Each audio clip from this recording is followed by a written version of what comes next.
Hello दोस्तों, आज हम लोग पढ़ेंगे कि जो ह्यूमन बॉडी होता है या जो भी आदमी होता है उसको जो शॉक लगता है, मतलब कह सकते हैं सिवियरिटी ऑफ शॉक, डेंजरस बोलते हैं सिवियरिटी को, क्या बोलते हैं डेंजरस, ठीक है, घातक एक तरह से कह सकते हैं। तो जो डेंजरस शॉक होता है वह किस फैक्टर पे डिपेंड करता है, समझ में आई बात? तो आप हेडिंग बना लीजिएगा, जो आपका होगा factors on which severity of a shock depends.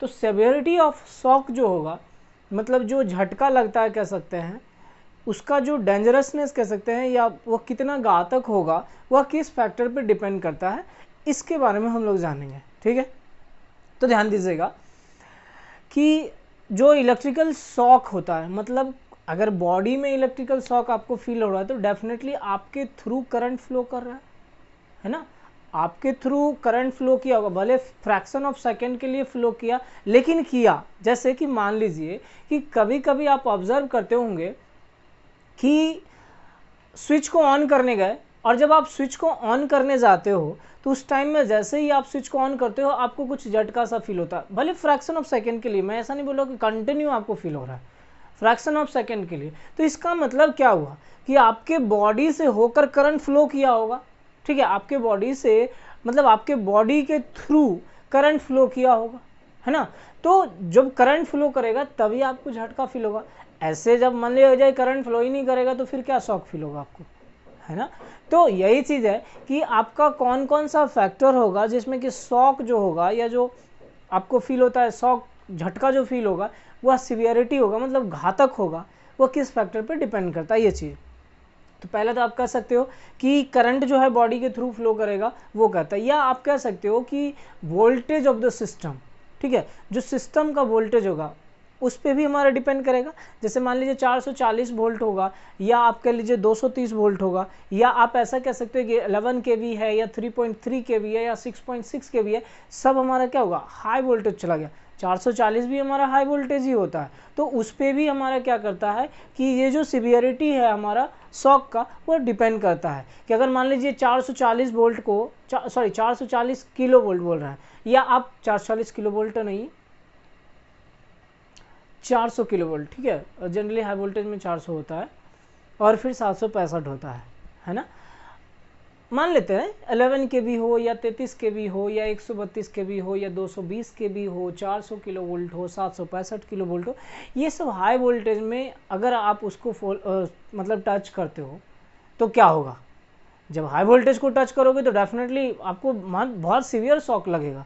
तो वही चीज़ है कि वोल्टेज, सिस्टम का वोल्टेज क्या है, ठीक है, कितना वोल्ट है, वह भी हमारा एक फैक्टर है सिवियरिटी शॉक का, है ना। तो current passing through the body और सिवियरिटी मतलब वोल्टेज सिस्टम हो गया, सिस्टम ऑफ कह सकते हैं वोल्टेज ऑफ सिस्टम। अब देखिए ह्यूमन बॉडी का कांटेक्ट रेसिस्टेंस भी होता है कि आपका कितना कांटेक्ट, आपका जो है ह्यूमन बॉडी जो है कितना कांटेक्ट में आ रहा है। जैसे कि आप जानते होंगे कि रेसिस्टेंस में आपको ये मालूम होगा कि R equal to rho l by a होता है, ठीक है, R इक्वल टू क्या होता है, रो एल बाई ए। तो एरिया जितना ज़्यादा होगा रेसिस्टेंस उतना क्या होगा, कम होगा। अगर अधिक एरिया कवर कर रहा होगा तो इसका मतलब हमारा क्या होगा, रेसिस्टेंस कम होगा, और रेसिस्टेंस अगर कम होगा तो करंट का फ्लो क्या होगा, अधिक हो जाएगा, और करंट अगर अधिक फ्लो कर रहा है तो इट मीन्स कि आपको शॉक भी क्या होगा, अधिक लगेगा, बहुत घातक शॉक लगेगा। बताऊंगा आपको कि कितना एम्पियर करंट फ्लो करता है बॉडी में, तो कुछ नहीं होगा, फिर कितना करेगा तो नर्वस सिस्टम ब्लॉक हो जाएगा, कितना में आपका हार्ट ब्लॉकेज हो जाएगा, कितना में आप मर जाएंगे, कितना में आपको जलाया जाता है, सारा चीज़ मैं बताऊँगा आपको, ठीक है। तो यहाँ पे मेनली 3 रीज़न हो गया, कॉन्टैक्ट रेसिस्टेंस भी आप कह कॉन्टैक्ट एरिया भी कह सकते हैं, या फिर आप कह सकते हैं बॉडी रेसिस्टेंस। रेसिस्टेंस का जो बॉडी का जो रेसिस्टेंस होता है वह भी हमारा एक फैक्टर है, और फिर कह सकते हैं current passing through the body, या फिर वोल्टेज ऑफ द सिस्टम। ये सारे फैक्टर्स जो है हमारे वो मतलब एक सीवियर शॉक का फैक्टर्स है, ठीक है, नोट कर लीजिए इसको।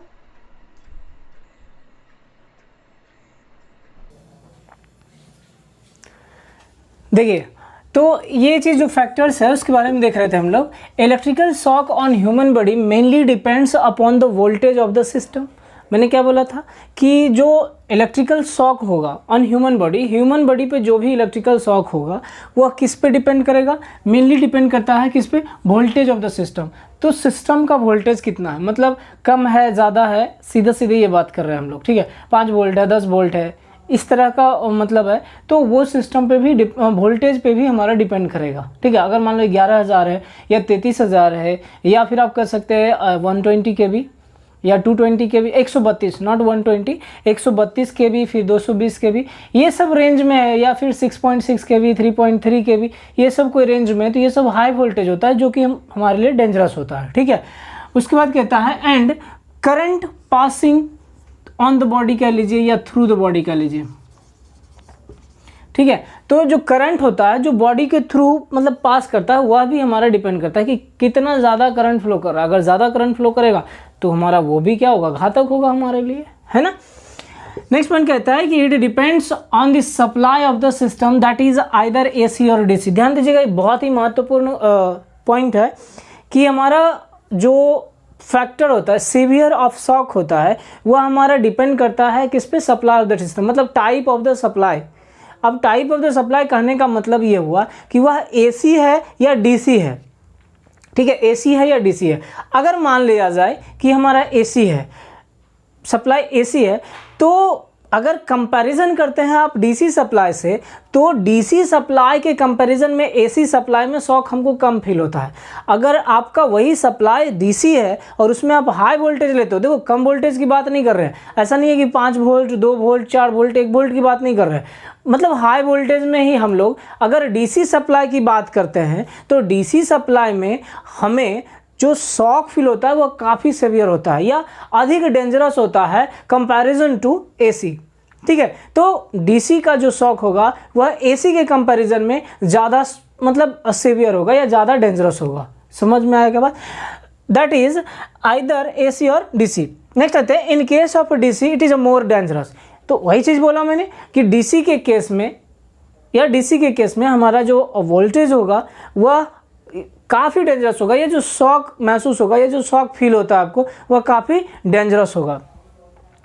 It also depends upon the resistance of the body as current passing through the body depends upon the system voltage and body resistance. देखिए यही चीज़ हो आपका कि जो सीवियर ऑफ शॉक होगा वह हमारा करंट पे भी डिपेंड करेगा कि कितना एम्पियर करंट हमारे बॉडी से होकर फ्लो कर रहा है।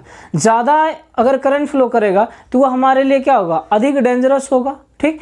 और नेक्स्ट में उसी में कहता है कि सिस्टम जो होगा, वोल्टेज जो होगा, ठीक, मतलब voltage, system voltage and body resistance. System voltage कितना होगा उस पर भी डिपेंड करेगा, मतलब अधिक वोल्टेज अगर रहेगा तो अधिक वोल्टेज होने की वजह से भी शॉक हमको क्या होगा, सीवियर होगा या अधिक लगेगा।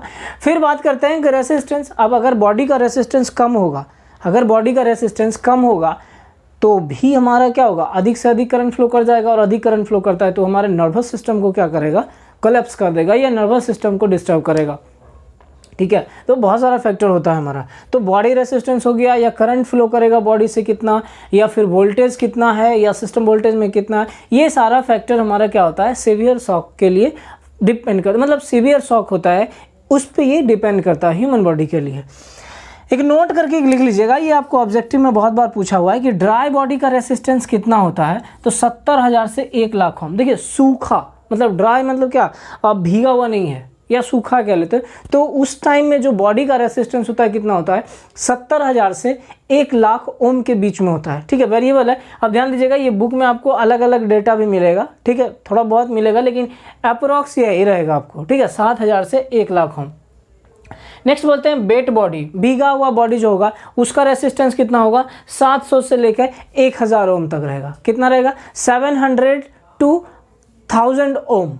700 to 1000 ओम हमारा क्या होगा, वेट, मतलब भीगा हुआ जो बॉडी रहता है, मतलब गीला कह सकते हैं, तो उसका रेसिस्टेंस क्या रहता है, 700 से 1,000, मतलब रेसिस्टेंस क्या होता है, कम होता है, ठीक। नेक्स्ट बात करते हैं हम लोग कि रेसिस्टेंस जो होता है, ठीक है, resistance decreases with the area of contact.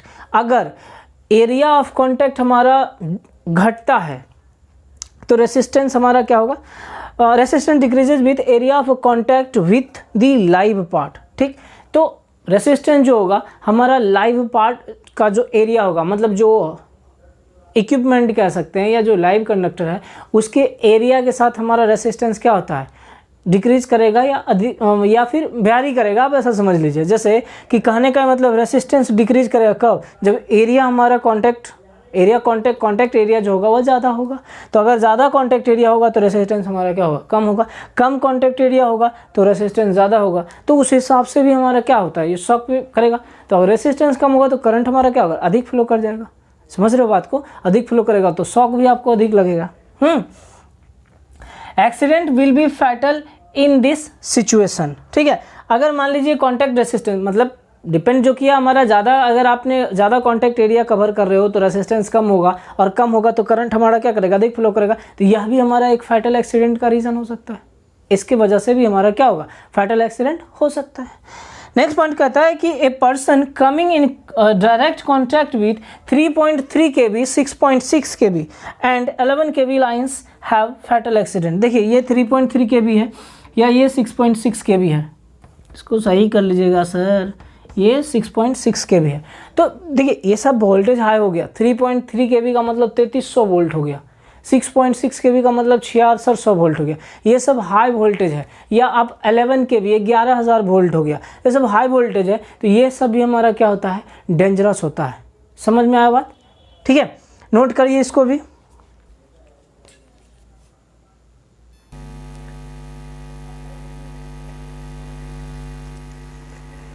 Note कर लीजिए इसको।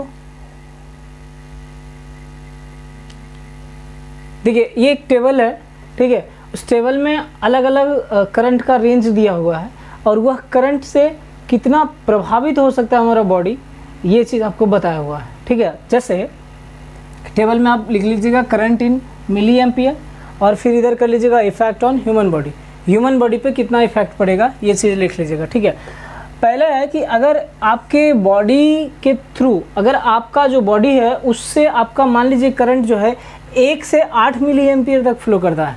ठीक है, मतलब 1 मिली एम्पियर हो या 2 हो 3 हो 4 हो, मतलब टिल 8 मिली एम्पियर, तो जो आप सिर्फ नोटिस कर पाएंगे कि हाँ आपको कुछ थोड़ा सा झटका लगा। ठीक है, बाकी कोई दर्द वर्द महसूस नहीं होगा। ठीक, तो नोटिसेबल होता है, मतलब आप इसको नोटिस कर सकते हैं। Does not cause any pain, किसी तरह का कोई भी पेन, दर्द नहीं होगा। समझ में आई क्या बात आपको? तो अगर 1 मिली एम्पियर से 8 मिली एम्पियर तक ये करंट फ्लो करता है तो आपके बॉडी में किसी तरह का कोई दर्द नहीं होगा, लेकिन हाँ नोटिस महसूस उसको ज़रूर कर पाओगे। दूसरा कहता है 8 से 15 मिली एम्पियर। ठीक है, तो 8 से अगर 15 मिली एम्पियर होगा तो थोड़ा सा कष्ट होगा, मतलब दर्द महसूस होगा कि झटका लगा है। ठीक है, लेकिन आपका मस्कुलर कंट्रोल जो होगा वो किसी तरह का उसमें कोई नुकसान नहीं होगा। ठीक है, नेक्स्ट बात करते हैं 15 to 20 मिली एम्पियर। ये आपको ये भी पेनफुल शॉक होगा, लेकिन आपका मस्कुलर कंट्रोल जो होगा वह आपका लॉस हो जाएगा। ठीक है, उसमें आपको भी कष्ट होगा, मसल जो होगा। नेक्स्ट बात करते हैं 20 to 50 मिली एम्पियर। जब बात करते हैं 20 से 50 मिली एम्पियर का तो सीवियर शॉक होता है, आपको काफ़ी डेंजरस शॉक फील होगा, मरिएगा नहीं। ठीक है, लेकिन झटका काफ़ी तेज़ का लगेगा। ब्रीदिंग बिकम्स डिफिकल्ट, सांस लेने में परेशानी हो जाएगी। ठीक है, आप सांस जो है काफ़ी दिक्कत हो जाएगा, सांस ले नहीं पाओगे, मरिएगा नहीं इतना ध्यान है, लेकिन सांस लेने में क्या होगा, परेशानी हो जाती है। यही सबसे बचने के लिए हम लोग रेस्पिरेशन मेथड यूज़ करते हैं। बहुत सारा मैं बताऊंगा आपको कि बहुत सारे मेथड्स होते हैं, जैसे नील आर्मस्ट्रॉन्ग है आप कह सकते हैं, या फिर माउथ टू माउथ है। ठीक है, सेफर्स मेथड है। ये सब मेथड्स हैं जिसके द्वारा कि बचा जा सकता है। अगर किसी को शॉक लग गया है या किसी का सांस रुक रहा है या वो सांस लेने में परेशानी हो रही है, तो आप अगर वो रेस्पिरेशन मेथड उसको देते हो, ठीक है, अगर आप उसको रेस्पिरेशन प्रोवाइड करते हो तो वह बच सकता है। बताएंगे आपको किस प्रकार से आप दे सकते हो किसी को।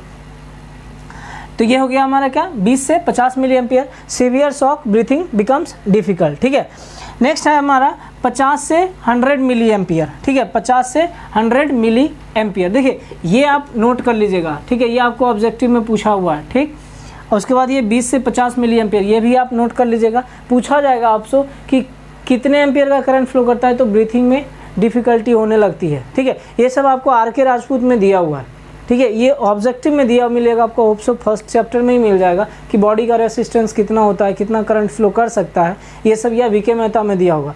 ध्यान दीजिएगा, अगर आपको आर.के. राजपूत का ऑब्जेक्टिव का सॉल्यूशन चाहिए होगा तो आप स्ट्रीम एकेडमी करके यूट्यूब पे एक चैनल बना हुआ है, ठीक है, जो कि मेरा चैनल है, आप उसको सब्सक्राइब कर लीजिएगा, ठीक। वहाँ पे जो है बहुत सारा आपको वीडियो फ्री कंटेंट आपको अवेलेबल है, सॉल्यूशन भी आपको आर.के. राजपूत का है, इसके अलावा भी आपको बहुत सारा फ्री कंटेंट अवेलेबल है, आप वहाँ से उसका लाभ प्राप्त कर सकते हैं या फ़ायदा उठा सकते हैं, ठीक है। कौन सा? Steam academy, STEAMACADEMY। अगर स्टीम एकेडमी सर्च कीजिएगा या फिर steam academy testing and maintenance लिखिएगा, इसमें भी आ जाएगा अगर, ठीक है। तो वहाँ जाके आप सब्सक्राइब कर लीजिएगा, आपको बहुत सारा ऑब्जेक्टिव फ्री में अवेलेबल हो जाएगा। तो ठीक है, फिर हम बात करते हैं 50 to 100 मिली एम्पियर। देखिए, जब आपके बॉडी से होकर 50 से 100 मिली एम्पियर का करंट फ्लो करेगा तो मेरे रिजल्ट इंस्टेंट है, तुरंत मर जाओगे।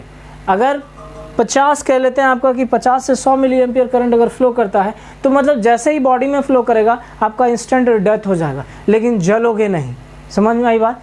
देखो यहाँ पे क्या था, जब 20 से 50 कर रहा था तो बहुत तेज़ का झटका लग रहा था जो कि काफ़ी सीवियर था, लेकिन मरे थे नहीं, मतलब सांस लेने में परेशानी हो गई।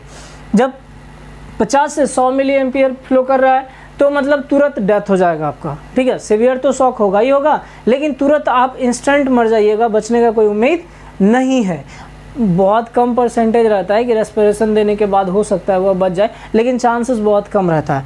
लेकिन वही चीज़ है कि 200 एंड अबव करते हैं, सब मिली एम्पियर में है भाई, 200 मिली एम्पियर से अधिक करंट करते तो सीवियर बर्न्स होता है, तो कहीं ना कहीं वो क्या होता है, जल जाता है, ठीक है। आपसे ये भी सवाल पूछा जाएगा कि जो बॉडी को जलाया जाता है उसमें कितना करंट फ्लो कर जाता है, तो अबव देन 200 मिली एम्पियर, ठीक है, above than 200 milli ampere current को फ्लो किया जाता है आपका, ठीक है। इसको आप पहले नोट कर लीजिए तो थोड़ा,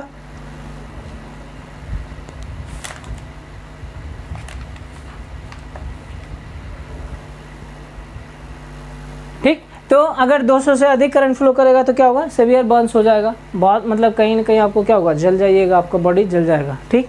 तो ये था हमारा कुछ, इसको ध्यान रखिएगा। एक तो आप इसको याद रखिएगा और एक आप इसको याद रखिएगा, नहीं 8 से 15 नहीं, ये मतलब ये 3 मतलब इसमें पूछता है कि किस में जल जाता है, किस में इंस्टेंट डेथ हो जाएगा, कितना एम्पियर करंट फ्लो करने पे सांस लेने में परेशानी हो जाती है, ये सारा चीज़ बोला। फिर पूछ सकता है आपको कि मिनिमम कितना करंट फ्लो कर सकता है, तो ये हो जाएगा आपका। तो ये सब आपको ध्यान में रखने का चीज़ है, आपको ऑब्जेक्टिव में पूछा जाएगा, ठीक है। चलिए आज हम लोग इतना ही रखते हैं, फिर मिलेंगे आपसे नेक्स्ट लेक्चर में। तो खूब पढ़िए और कम मजाक कीजिए, थोड़ा अभी बाहर भी कम निकलिएगा। कोरोना के बारे में आपको पता होगा, ये 3rd म्यूटेंट आ चुका है, बहुत लोग ऐसा बता रहे हैं 3rd म्यूटेंट जो होता है, आप कभी जाकर यूट्यूब पे सर्च कीजिएगा, बहुत सारा वीडियो आपको मिल जाएगा रिगार्डिंग कोरोना।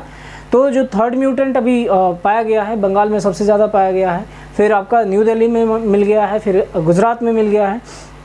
ये 3rd म्यूटेंट जो है काफ़ी डेंजरस है, जिसको हो रहा है बट उसका मतलब डेथ हो रहा है, बचने का भी कोई उम्मीद नहीं है, ठीक। तो थोड़ा सतर्क रहिए, बाहर कम जाइए, घर में आपको फ्री अवेलेबल वीडियो अवेलेबल है, फ्री नहीं है बट वीडियो आपको अवेलेबल है, क्लास आपको टाइम पे मिल जा रहा है, तो आप घर में रहिए और पढ़िए, ठीक है। इस्तेमाल कीजिए इसका, बाहर जाने से बचिए। बाहर तभी जाइएगा जब आपको लगेगा कि आपके ज़िंदगी से ज़्यादा इम्पोर्टेंट काम है, ठीक है। आपकी ज़िंदगी से अगर कोई ज़्यादा इम्पोर्टेंट काम है तो आप बाहर जाइएगा, ठीक है। और ये मजाक का बात नहीं है, समझ में आई बात। और 1 मई से आपको वैक्सीन अवेलेबल हो जाएगा, ठीक है। 1 मई से आपको वैक्सीन अवेलेबल हो जाएगा, जो भी 18+ है, मतलब 18+ है, तो वैक्सीन जाकर ज़रूर लीजिएगा, ठीक है। वैक्सीन लेने से आपको क्या होगा कि आपके शरीर में जो एंटीजन डेवलप हो जाएगा, और वह ऐसा नहीं है कि वैक्सीन ले लोगे तो आपको कोरोना नहीं होगा, हाँ तभी चांसेस होगा कोरोना होने का, लेकिन वह ज़्यादा असर आपके बॉडी पे नहीं कर पाएगा, ठीक है। तो वैक्सीन 1 मई से सबको मिलने वाला है, टिल 18 जो है 18+ जो होगा, तो जाकर वैक्सीन भी ज़रूर लीजिएगा अगर आपके एरिया में अवेलेबल हो जाता है, ठीक। बाकी बाहर जाने से बचिएगा, जितना कम बाहर जाइएगा उतना ज़्यादा आप सेफ रहिएगा, ठीक है। बाकी भगवान पर छोड़ दीजिए, ठीक है। चलिए आज के लिए हम लोग इतना रखते हैं, फिर मिलते हैं नेक्स्ट लेक्चर में। थैंक्स।